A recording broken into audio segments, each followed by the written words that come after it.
Eh ben, bonjour à tous et bienvenue donc dans ce nouvel épisode des webinaires des Sommets du Digital. Avant tout, j'espère que vous vous portez bien, ça c'est le plus important.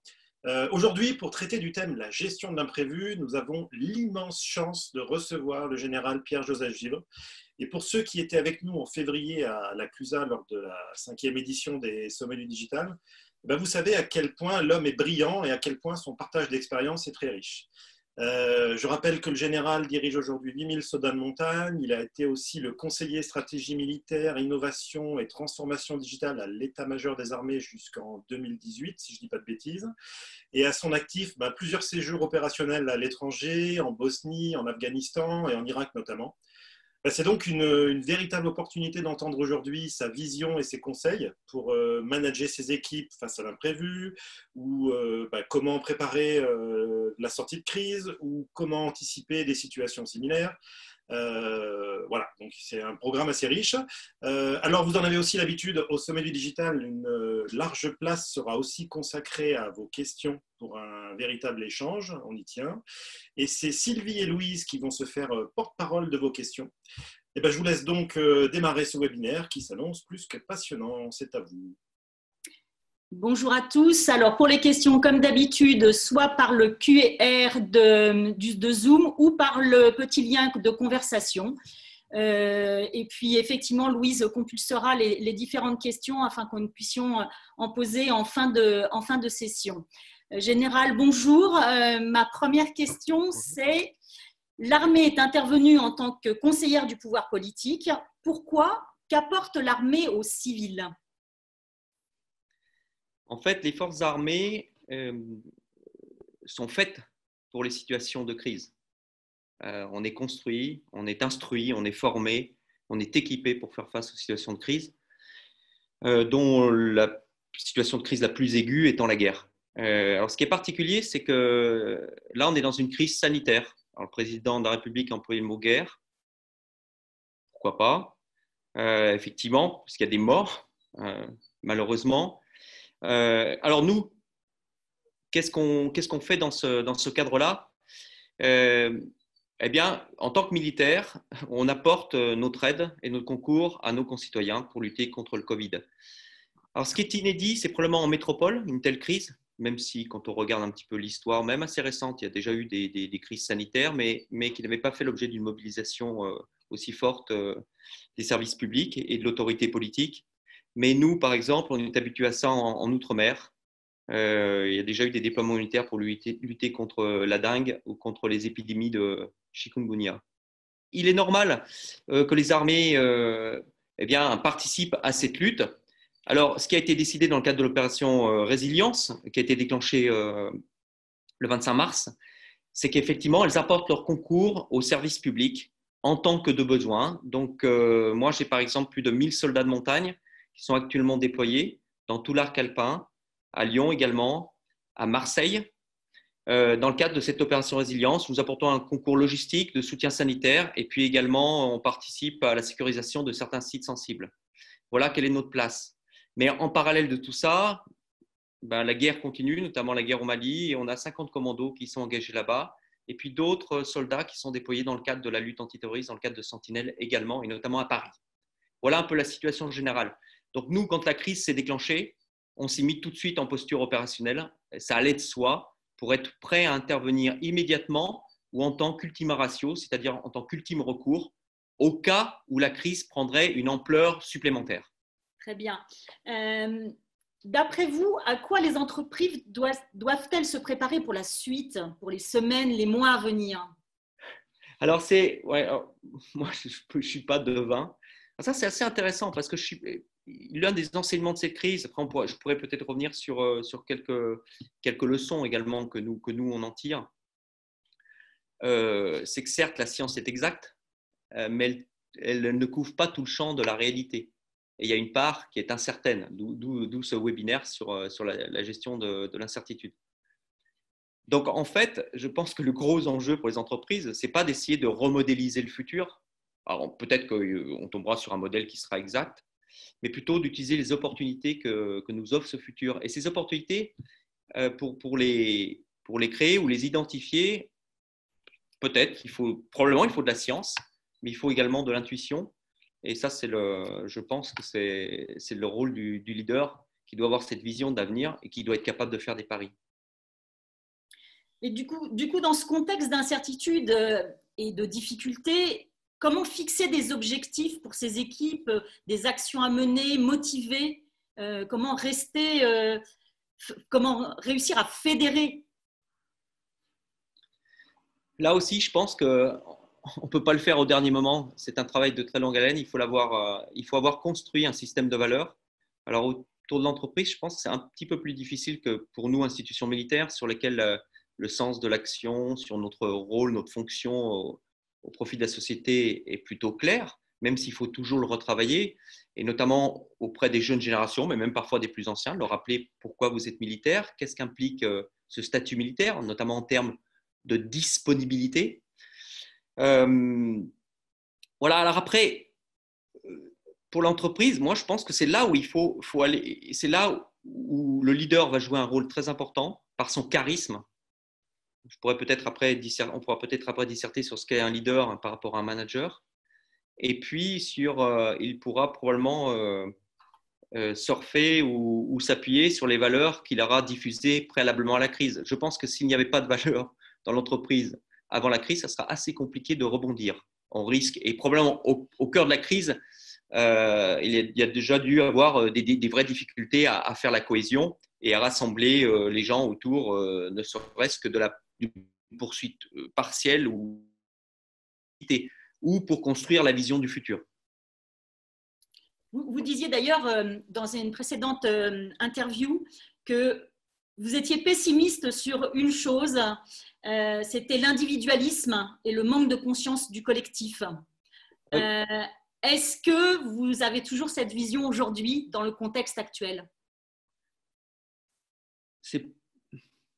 Je pense que cette crise a au moins pour vertu de nous rappeler que l'individu est extrêmement vulnérable et que le collectif est plus fort que l'individu. Alors on appelle ça solidarité, mais ça va à mon avis au-delà.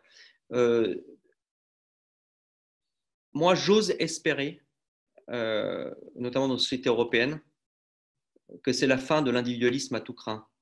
Je pense que l'individualisme tue la politique, ça empêche de prendre des décisions, parce que le souci extrême de l'individu se fait parfois au détriment des enjeux collectifs, à la fois du moment et du futur. On doit absolument rééquilibrer ça. Nous, dans le système militaire, on ne nie pas l'individu, on lui permet même de s'émanciper. Je pense même que le collectif lui permet de s'émanciper encore plus qu'ailleurs, parce que aussi c'est fondé sur des valeurs méritocratiques, donc sur lesquelles il y a beaucoup d'objectivité, très peu de subjectivité, pas d'arbitraire, et que c'est la clé du rebond. Et moi, on le voit dans cette crise. Moi, je suis très frappé, par exemple, par des attitudes individualistes qu'on n'a pas forcément. On n'a pas forcément lutté, quand je dis lutter au sens de lutte des idées, qu'on n'a pas forcément contré. Moi, si aujourd'hui la France a réussi à amortir le choc sanitaire, parce qu'elle a amorti le choc sanitaire de la crise, c'est parce qu'elle a des hôpitaux. Ces hôpitaux fonctionnent. Oui, il y a des difficultés, mais comme partout, mais ils fonctionnent. Au bilan, ils ont bien fonctionné. Le personnel a été présent, est extrêmement compétent. C'est parce que la collectivité, par la redistribution d'une partie de la richesse, je dis bien tout ça, je ne fais pas de l'économie là, mais je pense au niveau social et philosophique, parce que le collectif a contribué à cet effort-là. Moi, quand je vois des gens qui travaillotent, qui ne veulent pas travailler, qui sont délibérément, attention, qui vivent que des minima sociaux, ou qui décident d'aller faire un petit travail à un moment, puis après qui s'arrêtent pour aller profiter de la vie, comme certains disent. Moi, je leur dis, écoutez, le jour où vous avez un accident, vous êtes bien content d'avoir l'hélicoptère du PGHM, de la sécurité civile, vous êtes bien content d'avoir l'hôpital public, mais ça a un coût. Moi, j'espère que là, on va revenir à un équilibre. Mais ça pose des vraies questions, y compris éthiques. On n'a pas été confronté en France à des choix éthiques, notamment par rapport à la priorisation des soins, ce que nous, on peut être amené à faire, par exemple, en opération. Mais il faut qu'on se repose ces questions.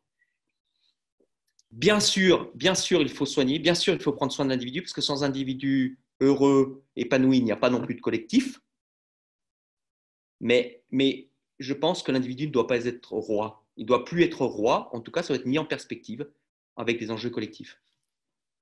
Est-ce que ça n'est pas le rôle du leader d'aider justement à reprendre ce sens du collectif, à renouer avec des vraies valeurs? Moi, alors, c'est clair. Alors là, on va revenir sur finalement l'un des premiers enseignements de cette situation. C'est qui est le leader. On le voit bien au niveau politique. On est tous attentifs, alors qui plus est nous, puisque le président de la République est le chef des armées. Mais enfin, c'est voilà, légitimement, c'est aussi notre dirigeant et celui qui conduit cette lutte, qui est à la tête de cette lutte. On voit bien l'importance du leader et du leadership. Alors, je voudrais dire d'abord que tous les managers ne sont pas des leaders.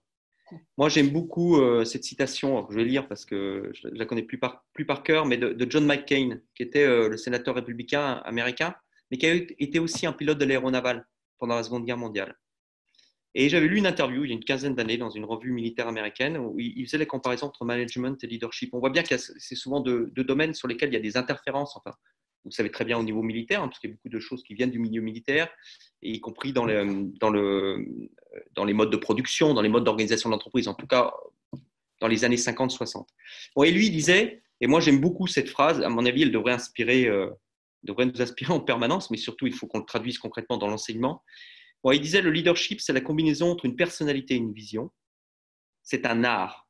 Et le management est plus une question de méthode, de règles, de chiffres, de timing. C'est une science. Les managers sont nécessaires, les leaders sont essentiels. À travers cette phrase, je pense qu'on se résume la problématique du leadership. Une personnalité, une vision, un art. C'est-à-dire qu'on voit bien que ce n'est pas la machine qui va vous permettre d'être un leader, ce n'est pas des méthodes, ce n'est pas la science, mais c'est ce que vous avez tiré de vous-même. Donc, probablement l'intuition et la mise en valeur, l'exploitation de toutes vos intelligences. Et ce qui est intéressant dans cette crise, ce n'est pas l'échec de la science, mais c'est ses limites.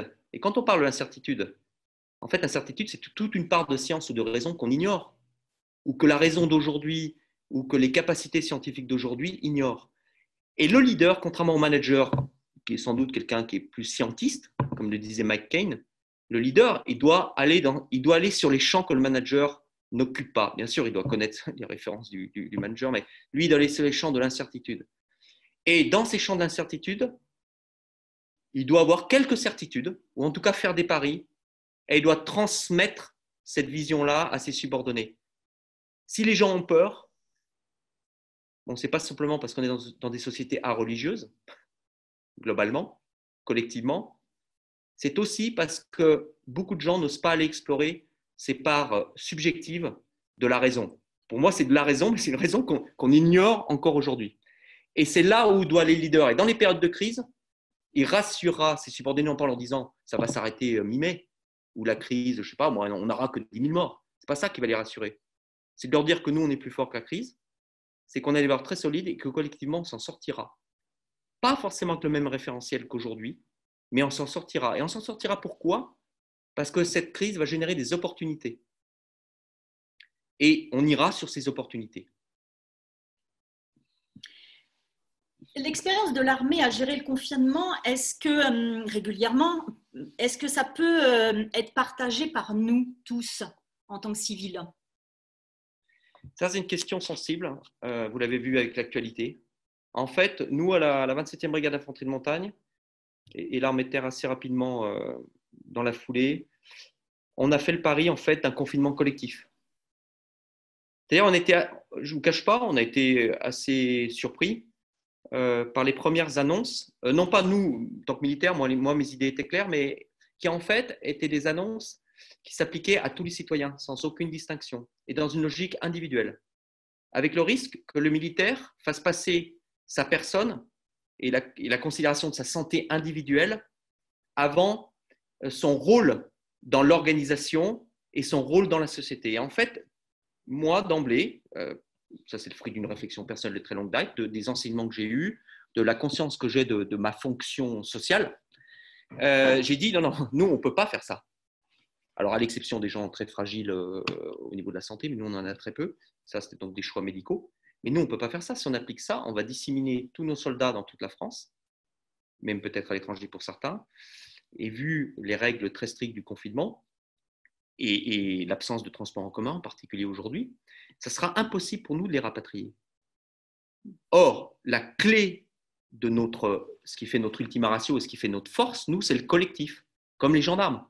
On n'a pas demandé, on n'a pas confiné les gendarmes, ils sont tous en caserne, on ne les a pas renvoyés, je ne sais pas, dans leur résidence secondaire. Ce n'était pas possible. Donc, nous, on l'a très vite traduit. Ça a été traduit également au niveau du ministère et de l'armée de terre. Et donc, on a pu expliquer ça à nos soldats qui, en général, eux, l'admettent facilement puisqu'ils sont formés à ça, mais à leurs familles aussi. Et là, il y a un autre enjeu sur les familles qui, elles, évidemment, sont des familles certes de militaires, mais ne sont pas des familles militaires. Voilà. Et donc, moi, j'ai fait un pari, j'ai pris une décision j'étais conseillé par mes médecins, je n'ai pas forcément suivi le conseil des médecins militaires. Simplement, on a appliqué des mesures extrêmement strictes au niveau des mesures barrières, extrêmement strictes. Et au demeurant, on n'a pas eu du tout d'épidémie au sein de nos unités. Et c'est ce qui nous a permis, dès que Résilience était déclenchée, d'avoir des forces totalement disponibles. Mais ça, moi, je n'ai pas attendu, et c'est peut-être un des paradoxes du système militaire, c'est qu'il y a une énorme subsidiarité chez nous. Et pourquoi elle existe, cette subsidiarité ? Parce qu'il y a une communion de pensée. C'est-à-dire qu'on est construits tous sur le même référentiel de valeurs. Mais pas rigide, pas strict, mais sur des principes communs. Et ensuite, il y a une confiance et un dialogue très direct avec le plus haut niveau de la hiérarchie qui nous permet, je savais intuitivement que j'aurais l'assentiment de mon chef, du chef d'état-major de l'armée de terre, parce qu'on était dans le vrai par rapport à ce qu'est notre finalité dans la société, notre rôle, et par rapport finalement au rapport coût-avantage, coût-risque qu'on a pris. Et moi, au final, je pense que c'était la bonne décision. Mais c'est un pari. Si je m'étais retranché derrière les seuls médecins experts, ou derrière peut-être un algorithme, je ne sais pas, moi, me montrant les courbes de l'épidémie, comme ça avait été annoncé, j'aurais pas pris cette décision. Sauf que moi, je savais qu'il y avait un enjeu supérieur, en l'occurrence, au risque d'avoir quelques soldats touchés. On a eu quelques soldats touchés, mais rien de grave.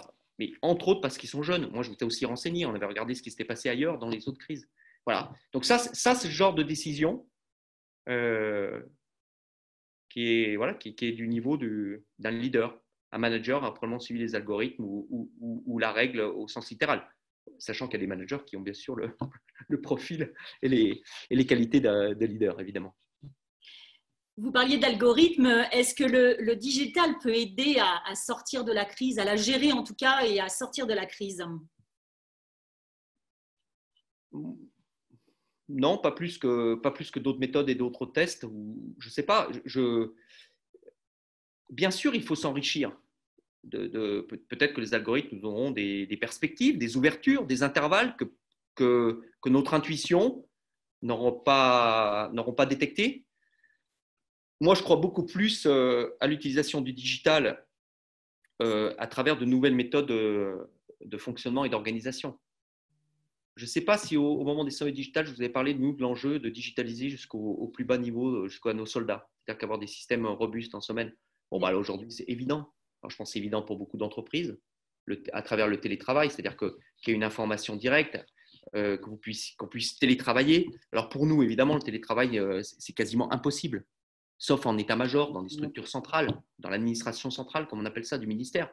Mais bien sûr, pas dans les forces. En revanche, ce qui est possible et souhaitable, c'est qu'on puisse communiquer en temps réel avec tout le monde, pas en direct, pas forcément toujours par la voie hiérarchique, et puis qu'on puisse également continuer, par exemple, la formation à distance. Oui, je crois beaucoup, je pense que c'est la vraie évolution. Mais derrière ça, le digital, c'est qu'un moyen. C'est un moyen de quoi ? D'avoir finalement une organisation alternative. Et je pense que dans l'un des enseignements pour les entreprises, c'est de raisonner sur des modes alternatifs. Je ne vais toujours pas parler de résilience. On verra que finalement, c'est la somme de tout ça qui fait la résilience, c'est la résistance au choc. Mais je pense qu'à travers le télétravail, on a vu qu'il y avait des modes alternatifs au fonctionnement normal, habituel, au confort de je ne sais pas qui en plus, enfin au confort, aux habitudes, au confort des habitudes. Ça, pour moi, c'est ça qui est peut-être le plus intéressant. Et je pense qu'il va falloir que tout le monde se penche très vite là-dessus. mais je pense durablement. Pas au sens de trouver une nouvelle martingale. Bon, on va pas passer d'un système 1 à un système 2. Moi, je crois qu'aujourd'hui, il va falloir passer sur plusieurs systèmes et qu'il va falloir qu'on ait une très grande agilité. Mais agilité, pas seulement des leaders, agilité également, anticipation dans les articulations, dans le fonctionnement, peut-être même dans les chaînes de production, de trouver des modes, nous, ce qu'on appelle des modes d'action alternatifs, non pas des modes d'action dégradés, parce que là, il y a un jugement de valeur. Non, il faut qu'on puisse basculer en fonction des besoins, en fonction de la situation dans le monde, sur des alternatives. Je pense que ça, il faut l'anticiper. Ça sera peut-être au début un facteur de coût. À terme, ça sera sans doute un gisement de profit. C'est clair. Comment peut-on rester performant lorsque la crise dure, comme c'est le cas et comme peut-être ça va être le cas puisqu'on n'a pas du tout la certitude de la sortie? Alors là, je parlerai de la performance, mais je vais surtout parler de la crise, parce que vous venez d'évoquer un sujet. Moi, je pense qu'on va être en état de crise permanent. Mais il ne faut pas en avoir peur. Je pense une nouvelle fois qu'il faut un peu, comme une certaine philosophie chinoise le dit, considérer que c'est un facteur d'opportunité. Et penser que celui qui sera agile dans cette situation de crise, enfin nous, le militaire, on le sait très bien, hein, il n'y a rien de figé à la guerre. C'est tout le temps en évolution. Déjà parce que c'est dans un duel. Enfin, en économie, on est dans des duels où voilà, il y a beaucoup de compétiteurs. Et que la clé pour garder l'initiative, c'est toujours pas de s'adapter à l'autre, c'est de devancer l'autre. Donc, moi, ce que je pense, c'est qu'en fait, cette crise sanitaire, c'est la traduction de ce que certains penseurs russes avaient annoncé dans les années 2000, de la guerre hybride. Alors, ne vous inquiétez pas, ce n'est pas la guerre totale, personne ne veut notre destruction. J'ose espérer que la crise sanitaire n'a pas été distillée de manière délibérée. On ne sait pas encore, mais en l'état, je ne pense pas, j'ose espérer. Mais quoi qu'il en soit, les conséquences, elles sont là. Et c'est les mêmes conséquences que si on avait fait face à une attaque biologique. Donc, il faut se mettre dans cette option, finalement, de guerre permanente, mais je ne vous dis pas au sens de la guerre totale. Et moi, quand je relis, parce que j'ai beaucoup travaillé sur ces questions, quand je relis ce qu'on dit des théoriciens russes, c'est très intéressant. Ils disent, la guerre hybride, qu'est-ce que c'est? C'est la confusion entre l'état de guerre et l'état de paix. On y est. Lorsqu'elles ont commencé, ces guerres hybrides se développent selon des schémas peu habituels.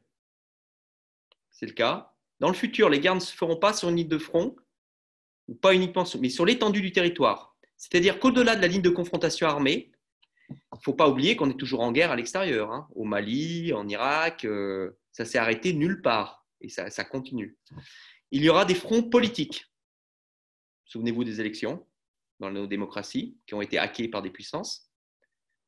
Je ne sais pas ce qui va se passer au moment du confinement. Il y aura intérêt à être vigilant. Il y aura des fronts sociaux. Il y aura des fronts économiques. Et ces théoriciens russes disaient le quatrième front est le moral des nations combattantes. Et moi, je pense qu'il y avait un cinquième front qu'ils n'ont pas cité, c'était celui de la santé. Et quand je lis fronts politiques et sociaux, déconfinement, ça va arriver. Social, ça commence déjà dans certains coins de France. Économique, on est en guerre économique depuis plusieurs années. Et en guerre économique, j'espère que vous en êtes tous conscients, les chefs d'entreprise, avec nos ennemis identifiés, clairement identifiés, ou nos adversaires, ou nos compétiteurs, et puis avec d'autres qui sont censés être nos alliés. C'est ça quand même la réalité. Et quand on rejoint la question du digital et du cyber, je vous invite à être extrêmement vigilant. On est en situation de fragilité, d'autres ont bien compris qu'on était en situation de fragilité, ils vont exploiter cette situation contre nous pour encore plus nous affaiblir. Et dans ce domaine, je ne suis pas sûr que l'Europe, je ne parle pas de la France, mais que l'Europe soit à la pointe du combat et de la défense. Voilà, je pense qu'on sort, très clairement, il faut qu'on sorte de nos illusions d'un gouvernement mondial, d'une régulation mondiale, ce qui ne veut pas dire qu'il va falloir recréer des solidarités mondiales, mais il va falloir vraiment se pencher sur notre façon d'appréhender notre fonctionnement et notre défense, mais notre défense au sens offensif et positif, pas au sens du repli. Concernant cette période où la peur est présente dans les esprits, comment rester motivé? Comment le manager, le leader, mais le manager, puisque le leader va s'appuyer sur des managers, peuvent-ils continuer à motiver leurs équipes, pas leurs troupes, mais leurs équipes? Moi, je pense que je suis un de ceux qui dit, mais on le fait beaucoup dans les armées, il faut absolument faire de la philosophie. Quel est le sens de notre action? Quel est le sens de la vie? Alors nous, on est confrontés à ça puisqu'on est au cœur de la vie et de la mort. Quand on est en opération, même en montagne, malheureusement, voilà, en fin d'année dernière, on a eu 9 morts dans la brigade. Je peux vous dire que ça vous travaille là-dessus. Et que tout le monde, finalement, il y a plein de gens qui étaient très tristes, qui sont abattus, qui ont peur pour la suite. Nous, on doit leur enlever cette peur. Non pas que ce soit pas… voilà, il y a des peurs qui sont saines, hein, celle du stress que vous faites beaucoup plus vigilant, mais il faut enlever la peur fondamentale, sinon ça vous incapacite. Il est impossible d'agir. Comment on le fait? On le fait parce qu'on en a discuté. On le fait parce qu'on dit à tout le monde, qu'on soit croyant ou pas, et ce n'est pas une question, c'est pour ça qu'on a des aumôneries dans les forces armées, que dans un trou de combat, je ne connais personne qui ne pense pas à l'au-delà. J'aime beaucoup cette formule parce qu'elle est très laïque et en même temps très spirituelle. Donc on est obligé d'en parler. On est obligé d'accompagner. Et le véritable plus fort antidote de la peur, c'est ce dialogue, cet échange, cette discussion sur les valeurs, sur l'intime, hein, puisque là on est dans l'intime. Alors dans l'entreprise, c'est peut-être plus compliqué d'aborder ces questions. Et l'antidote de la peur, c'est le collectif. C'est la cohésion.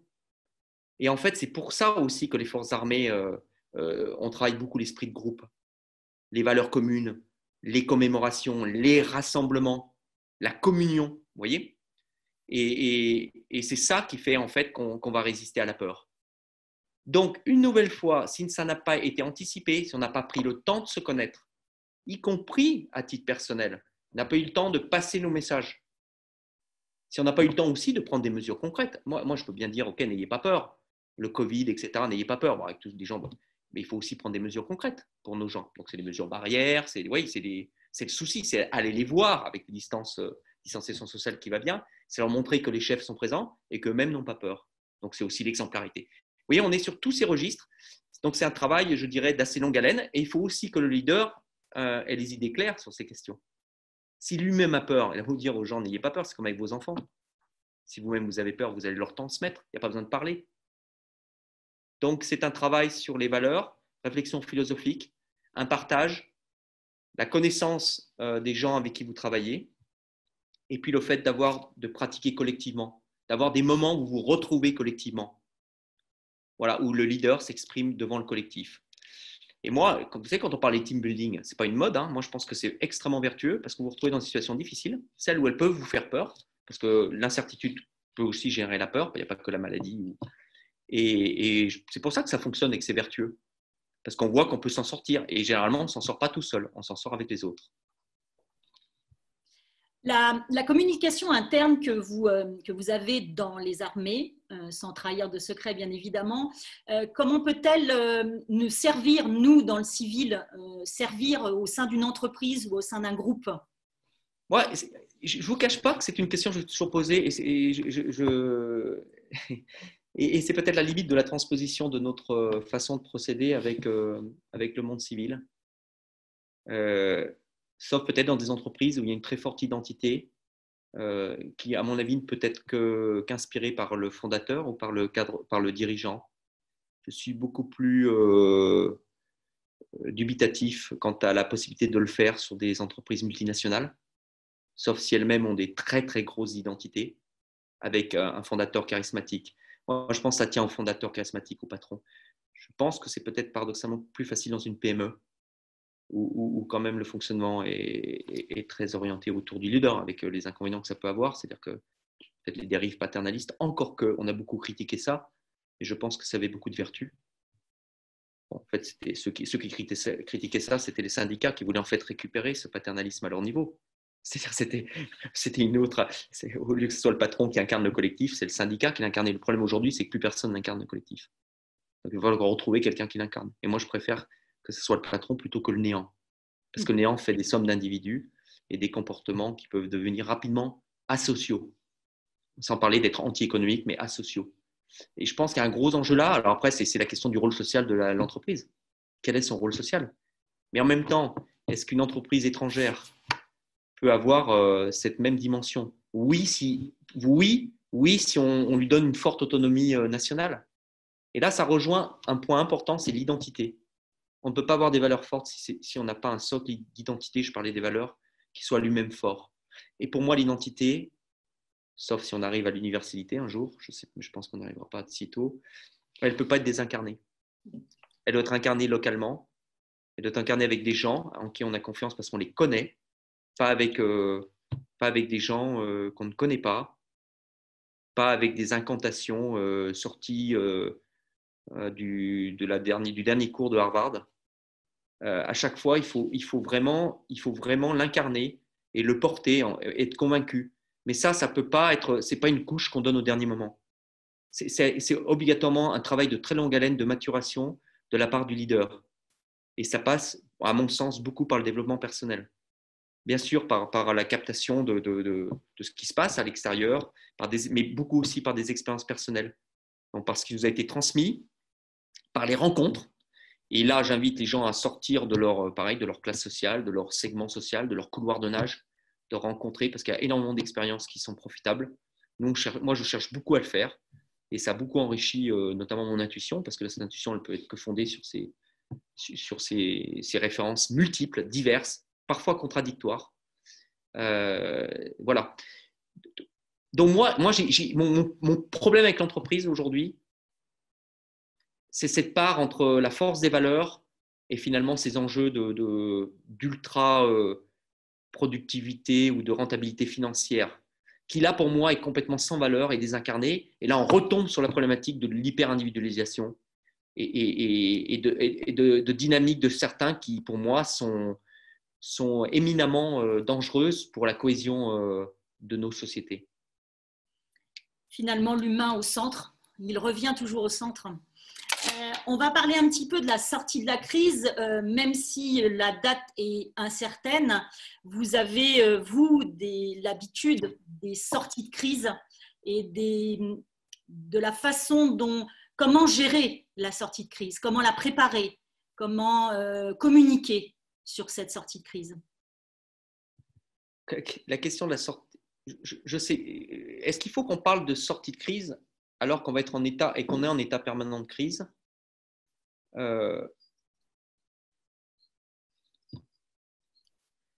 Moi, je crois.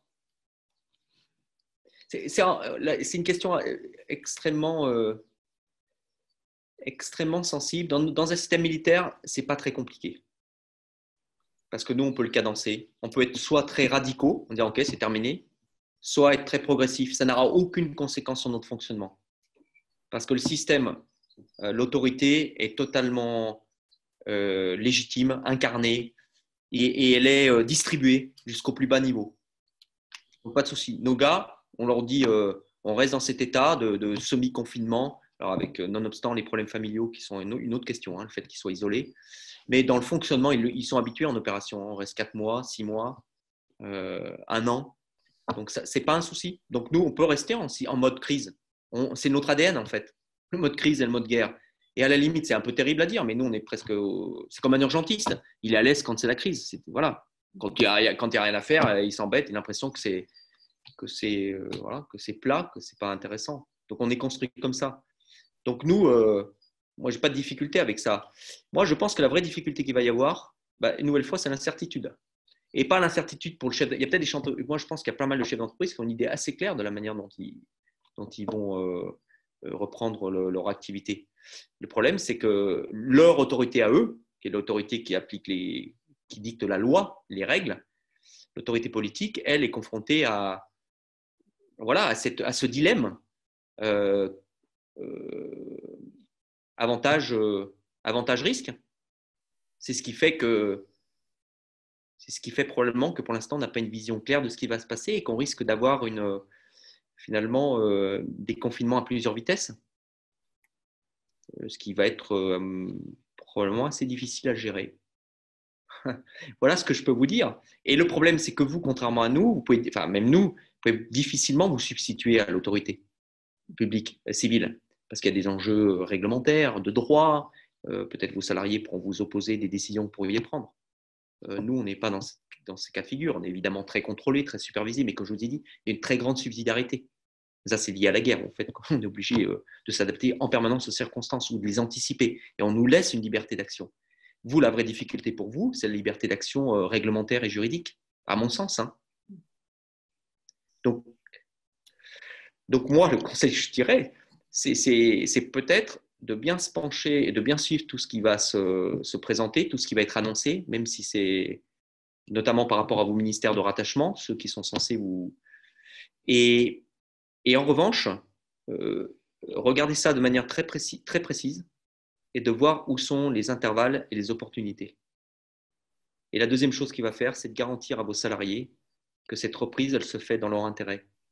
Bien sûr, pas contre eux, même s'il y a des risques, je pense, économiques ultérieurs, mais qu'il va falloir que tout le monde, voilà, en équipe, resserre les manches, et que c'est la seule alternative pour espérer s'en sortir, sans mettre, bien sûr, en risque leur santé, en tout cas au minimum. Oui, ça va être les enjeux majeurs des structures, des entreprises de demain, puisque vous dites effectivement que la crise va perdurer ou qu'elle va être de toute façon récurrente et qu'il va falloir s'adapter à cette nouvelle situation. Moi, je pense, oui, ça, c'est un point important. Attention, je ne dis pas la crise, c'est l'état de crise. Ce n'est pas forcément la crise au sens aigu du terme. Ne nous méprenons pas sur ce que je vous dis. Je ne dis pas que demain, on va sortir dans la rue, on sera tout le temps armé, que c'est nous qui allons tout régler ou qu'on sera en… ce n'est pas une économie de guerre, hein, ce que je dis là. On ne sera pas dans une économie de guerre. Simplement, je pense qu'on sera d'une autre forme d'économie qui va plus encore qu'aujourd'hui obliger tout le monde à l'agilité.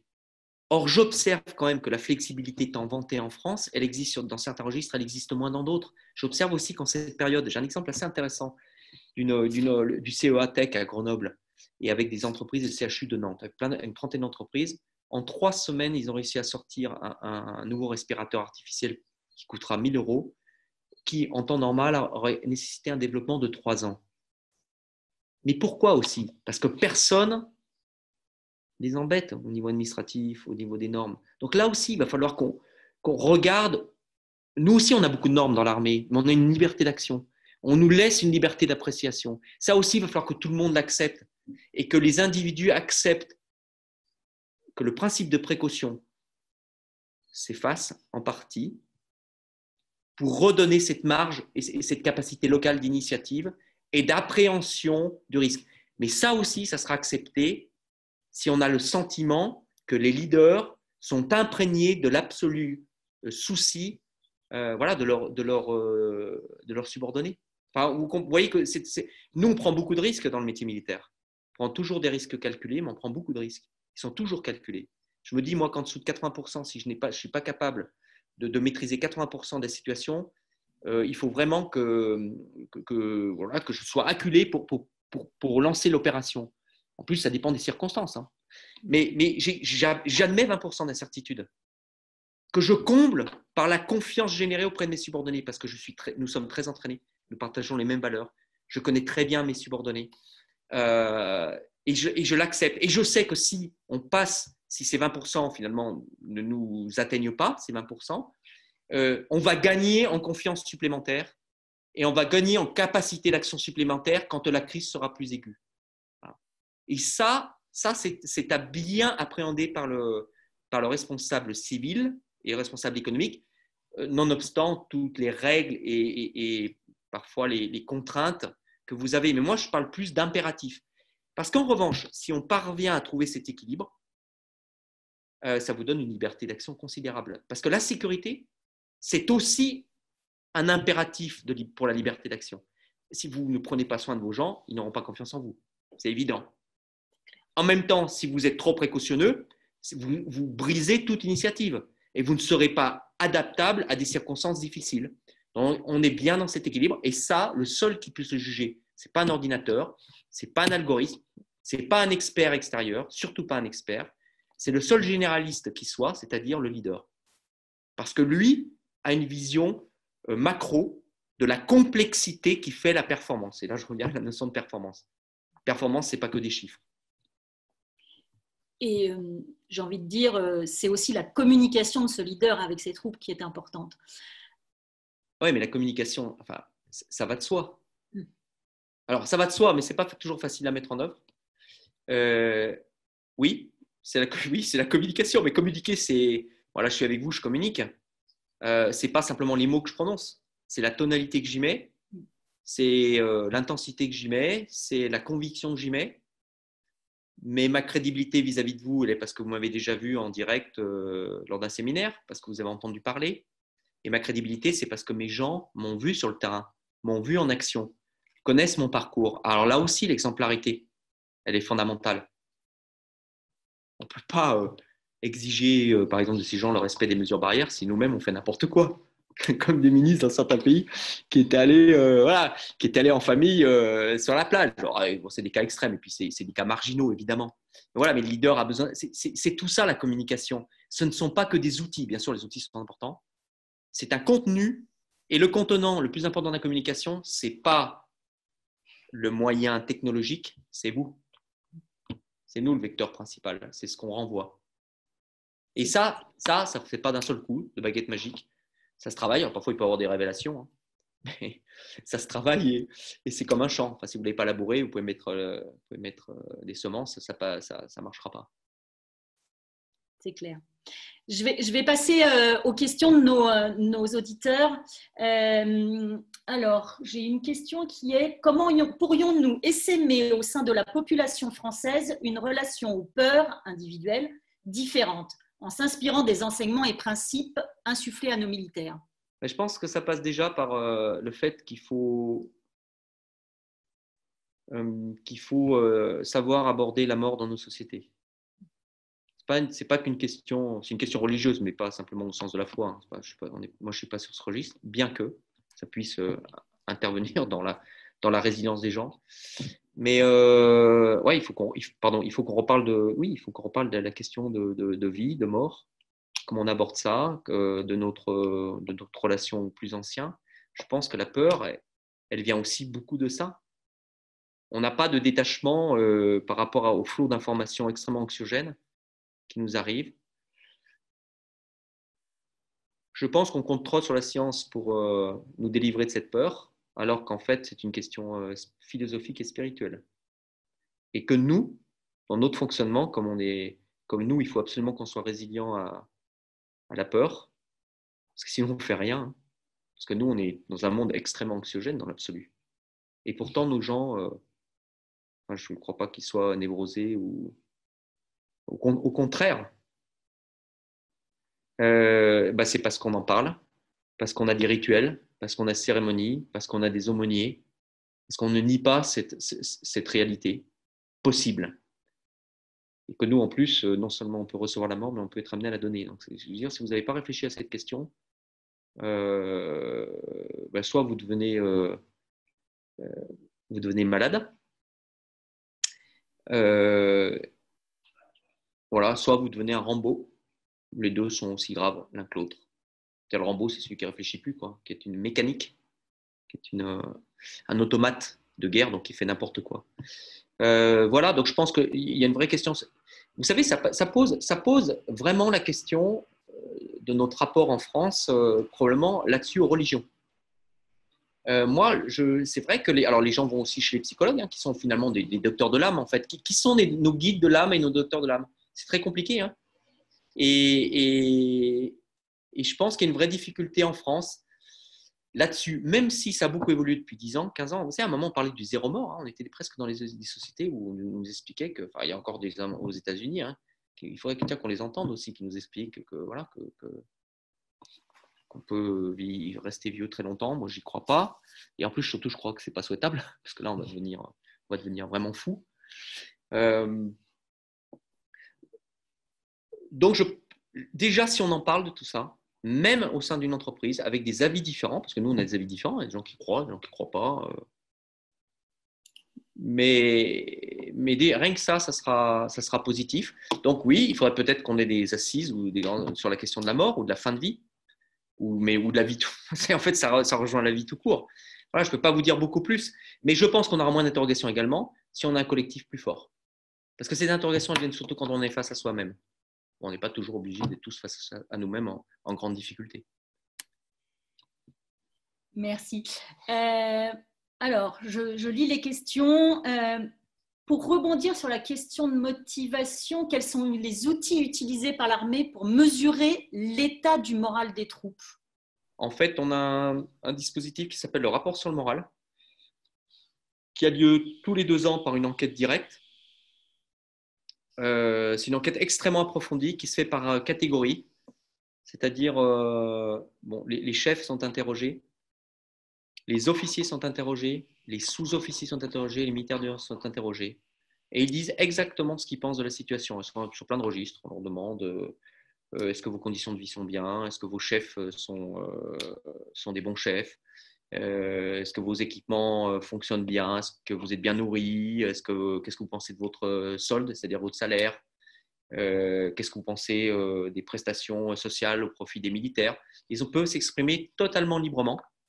Donc ça fait l'objet d'un rapport tous les 2 ans et qui est envoyé directement au chef d'état-major d'armée de terre et qui fait l'objet d'une synthèse à la ministre. Donc elle est parfaitement au courant. Il y a ça. Il y a aussi donc les années impaires, il y a un sondage qui est fait directement auprès de ces mêmes catégories, de manière aléatoire. Et les gens disent ce qu'ils pensent de leur situation. Puis il y a aussi également le Conseil supérieur de la fonction militaire qui existe, qui se réunit annuellement. Il y a un Conseil de la fonction militaire terre et puis de la fonction militaire en général, avec des représentants qui sont désignés non, qui se portent volontaires des gens qui se portent volontaires et qui sont ensuite nommés de manière aléatoire. Si on a plus de volontaires que de candidats, ils sont désignés, mais qui ne sont pas en vertu de leur profil, etc. Enfin, c'est complètement aléatoire. C'est-à-dire que nous n'intervenons pas dans les désignations et ces gens-là ont un rapport direct avec le chef d'état-major de l'armée de terre ou avec la ministre des armées. Et là, pareil, les gens s'expriment sur le statut militaire, sur la condition militaire, sur tous les sujets sont ouverts.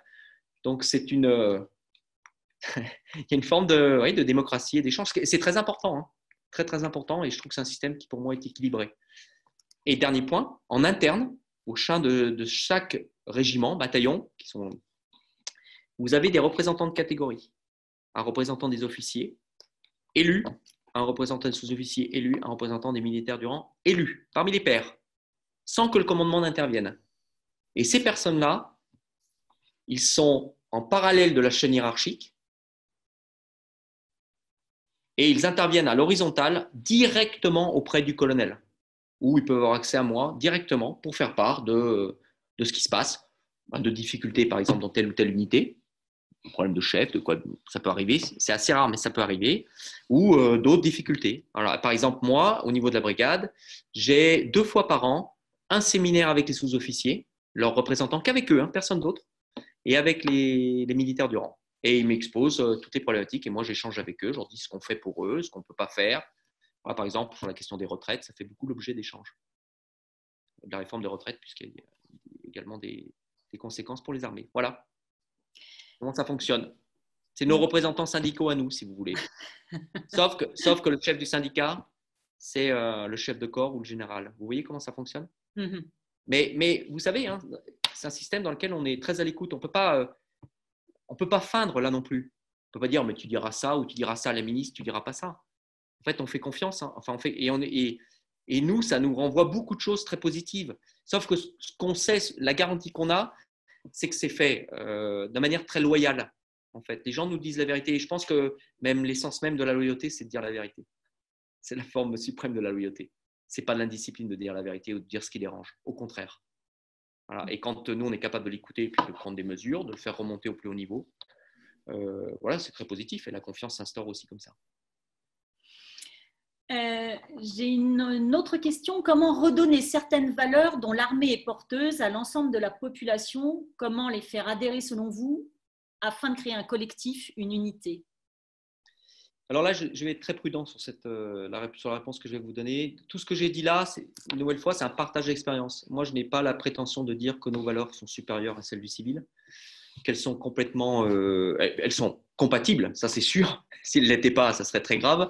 Non, elles sont complètement compatibles, heureusement. Et en fait, notre légitimité, on la tire de vos valeurs qu'on a déclinées en fait dans une singularité militaire. Mais cette singularité, elle n'est pas du tout antinomique, surtout pas avec nos valeurs collectives, en l'occurrence, nos valeurs civiles, pas du tout. Mais je répète que je suis prudent sur ce sujet. Nous ne sommes évidemment pas la solution, pas la bonne solution aux problèmes politiques. Nous, notre métier, c'est d'aller faire la guerre, là où personne d'autre que nous ne va. En revanche, je pense que là, ce qui peut inspirer la société, c'est peut-être les valeurs dont acte. Oui, c'est le collectif. Je pense qu'aujourd'hui, je l'ai dit à un directeur d'une grande école de commerce de la région grenobloise, qu'il fallait inventer des cours sur les vertus du collectif. Il faut qu'on enseigne les vertus du collectif. Et dès le plus jeune âge. Pas qu'on enseigne en classe avec 25 individus gamins qui adhèrent plus ou moins, c'est pas ça. Il faut qu'on l'enseigne. C'est sûr que ça a été balayé le collectif à cause des idéologies, en particulier des idéologies communistes et des idéologies totalitaires et tous leurs avatars. Mais moi, je pense qu'il y a beaucoup de vertus au collectif. Et on est passé d'un extrême à l'autre. On est passé de l'extrême collectiviste, du collectivisme à l'ultralibéralisme. C'est pas mieux. À mon avis, c'est pas mieux. C'est plus sournois, mais c'est pas mieux. Il faut qu'on trouve un point d'équilibre. Alors là, nous, je pense, nous, on peut inspirer là-dessus parce que moi, je suis même sûr que la carrière militaire m'a enrichi personnellement. Elle m'a pas tué mon individu, elle n'a pas inhibé ma personnalité. Au contraire, je dis librement les choses et je les dis tout le temps librement. Donc oui, là-dessus, on peut aider, mais je pense qu'il faut que le monde civil s'empare du collectif. Alors, ça va être assez compliqué parce qu'on est quand même bien parti loin dans l'individualisme, mais il faut qu'on s'en empare et qu'on le revalorise, un nouveau collectif. Donc oui, ça très clairement. Sur les autres inspirations, c'est un peu ce que je vous ai dit sur l'organisation du temps de crise. En fait, il faut que vous passiez en mode opération en permanence, mais même nous aussi. Parce qu'en fait, ce qui s'est passé, c'est qu'en 89, pour les armées, hop, on s'est dit, il n'y a plus rien, plus de danger sur le territoire national. Voilà, ça fait quand même beaucoup depuis 2015. Vous avez 2015 les attentats. Et puis là, on a 2020, on a la crise sanitaire. Vous imaginez, ça fait 2 attaques sur le territoire national, alors de nature différente, enfin 2 attaques majeures avec des morts, avec un ébranlement de notre société, de la cohésion de notre société, pour des raisons différentes.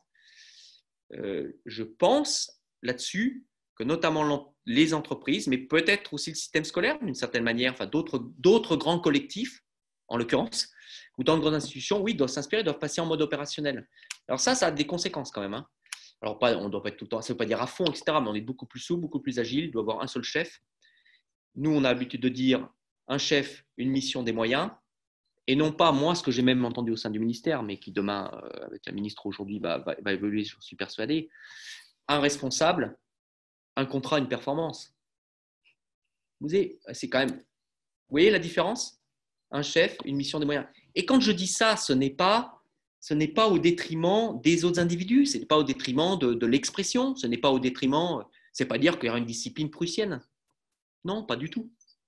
C'est qu'on a un autre mode de pensée qui est plus opérationnel. Je pense qu'il va falloir qu'on soit plus systématiquement sur ce mode opérationnel, avec une claire identification des chefs, une organisation plus plastique, une organisation moins matricielle, des responsabilités clairement établies, des missions clairement établies, des moyens associés. Ce sera aussi plus facile de mobiliser. Alors peut-être certains qui vont perdre leur confort, mais si on fait ça, c'est aussi plus exaltant. Voilà comment je le vois. Voilà, après les autres inspirations, si, sur les valeurs, la notion de patrie, oui, l'incarnation, oui, nous on est incarnés, mais c'est normal. Pour qui meurt-on ? J'avais pris quelques notes, j'avais dit pour qui meurt-on ? Maintenant, peut-être qu'il faudra se poser pour qui travaille-t-on ? Et pour qui travaille l'entreprise ? Elle travaille pour des financiers qui ne pensent qu'à leurs finances et à leur yacht ou à partir dans les pays, à prendre leurs vacances dans les pays déconfinés. parce que c'est ce qu'on commence à voir, ou à des financiers qui pensent comme certains aussi, qui pensent non seulement qui sont devenus des business angels et qui pensent aussi à la dimension sociale, qui fera cet équilibre entre, bien sûr, la productivité, les profits, mais également la cohésion. Parce que là, le dernier risque que je vois, et ça, c'est un risque systémique, c'est que si on n'est pas sur ce point d'équilibre au niveau mondial, qu'est-ce qu'on risque? On risque une crise majeure de désordre public, en fait, une crise sociale qui se transformerait en crise. Là, ça serait le désastre absolu. Là, on est dans un désastre qui n'est que partiel. Mais cette fameuse crise cumulative, là, oui, là, ça serait grave. Et là, il faut y faire attention. Donc oui, il va falloir que les chefs d'entreprise, mais il y en a déjà beaucoup qui sont dans cet esprit, qui prennent le lead là-dessus et qu'eux aussi amènent du collectif. Il n'y a pas que l'armée pour amener le collectif. Moi, je crois beaucoup aussi aux chefs d'entreprise. Et aux politiques, bien sûr, qui le font aussi remarquablement bien. Il ne faut pas les oublier. Moi, je pense qu'ils montrent aussi aujourd'hui qu'ils assument leurs responsabilités. C'est clair. Une dernière question. Pensez-vous que les entreprises libérées se sortiront mieux de la crise que les entreprises avec une organisation classique? Ça dépendra du leader. Parce que nous on est, et donc des valeurs, et donc de la confiance, et donc de la communication. Pas forcément. Pas forcément. Je ne sais pas ce que ça veut dire libérer, si c'est la libération d'individus. Si c'est la libération d'un individu épanoui au sein d'un collectif, ça peut très bien marcher. Ça, j'y crois, en revanche, à cette entreprise libérée, mais parce qu'on est tournés tous vers un objectif commun et que l'individu n'est pas la finalité, finalement, de l'entreprise libérée. C'est un individu augmenté ou plus performant au profit d'un collectif. Si c'est qu'une somme d'individus, elle implosera celle-ci. Et puis je pense que les super individualistes, ils sont déjà partis en courant parce qu'ils ont peur pour leur santé. Vous voyez ce que je veux dire? Donc, non, pas forcément. Pas forcément. Il peut y avoir des collectifs extrêmement solides sur des entreprises traditionnelles. Nous, on est assez intéressant là-dessus parce qu'on a une entreprise à la fois traditionnelle, une entreprise entre guillemets évidemment, à la fois traditionnelle et libérée. Parce que moi, quand on est au combat, il vaut mieux que mes soldats et mes officiers, mes sous-officiers, ils soient capables de prendre des initiatives. Donc nous, on est sur ces deux pieds. Et moi, je cherche beaucoup c'est cet équilibre entre la discipline qui est permise par une pensée qui est partagée entre tous, et puis la prise d'initiative, la subsidiarité, c'est-à-dire la prise d'initiative et de saisir des opportunités. Et c'est ça qu'il faut trouver. Voilà. L'un permet la robustesse, enfin, permet la stabilité, et l'autre permet la saisie des opportunités. Quand vous êtes sur ces deux pieds, je pense qu'on est plutôt fort. Donc c'est peut-être ça qu'il faut, cet équilibre-là qu'il faut trouver dans la société en général. Bon, merci. On va arriver à la fin de notre temps. Est-ce que vous avez une conclusion que vous aimeriez nous faire? Bon, simplement vous dire que qu'il faut qu'on tire toutes les leçons de cette crise, mais pas pour recréer ce qu'on a fait avant. Alors, il y a beaucoup de gens qui en ont parlé par rapport à l'environnement, par rapport probablement à l'économie aussi, dont acte. Moi, ce n'est pas ça. Je pense que bien sûr, ça rentre en compte, c'est important. C'est plutôt de se recentrer sur nous-mêmes, ce qui ne veut pas dire qu'on le fait en excluant les autres, ce n'est pas la question. Et peut-être se reposer, de se poser de nouveau des bonnes questions, mais surtout d'y apporter des réponses. C'est facile de poser la question. Et de faire des paris sur l'avenir. Et moi, je pense que connaissant les Français, en espérant qu'il n'y ait pas de nouveau une chape de plomb administrative, bureaucratique qui nous retombe dessus, y compris chez nous, comme chez vous, je crois beaucoup à l'esprit créatif des Français et à leur capacité à agir collectivement. Et là-dessus, là j'ai confiance. Voilà, à nous nous tous, d'inventer ces nouvelles organisations qui nous pourront notamment nous permettre de redonner beaucoup plus de collectifs et de mettre en valeur les individus. Il ne faut pas qu'on inquiète l'individu dans le collectif. On peut le mettre en valeur, on va rattraper les plus faibles, ça c'est sûr, le collectif aidera les plus faibles, mais on doit aussi permettre dans le collectif de faire émerger les meilleurs, mais peut-être selon des références et des règles un peu différentes de certaines aujourd'hui, peut-être moins techniques, moins scientifiques, mais peut-être plus portées sur les personnalités et sur toutes les intelligences de l'individu. Je peux vous dire, donc c'est plutôt une note note d'espoir, mais restons vigilants. Et les entreprises doivent rester très vigilantes. On a une période de vulnérabilité. On n'est pas dans le monde de oui-oui. On va le voir très, très vite. Dans le domaine cyber, dans le domaine digital qui nous intéresse, il ne faut pas du tout baisser la garde. Voilà. Si on fait ça, sans être paranoïaque, c'est simplement en étant lucide, et si on réfléchit sur nos organisations futures, sur nos valeurs communes, le collectif, je pense qu'on peut repartir sur une très belle dynamique.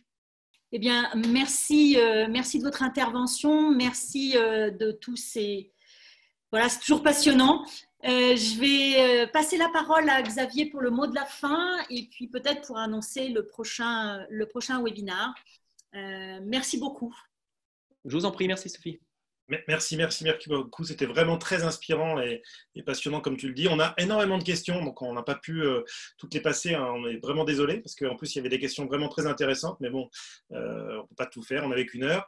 Un grand merci. Et puis, rendez-vous la semaine prochaine. On va parler de prospective, de signaux faibles pour gérer cette crise. Donc, une autre vision différente. Mais voilà, c'est le but un peu des semaines digitales. Portez-vous bien et puis à très vite. Merci à tous. Au revoir. Bonne continuation. Merci.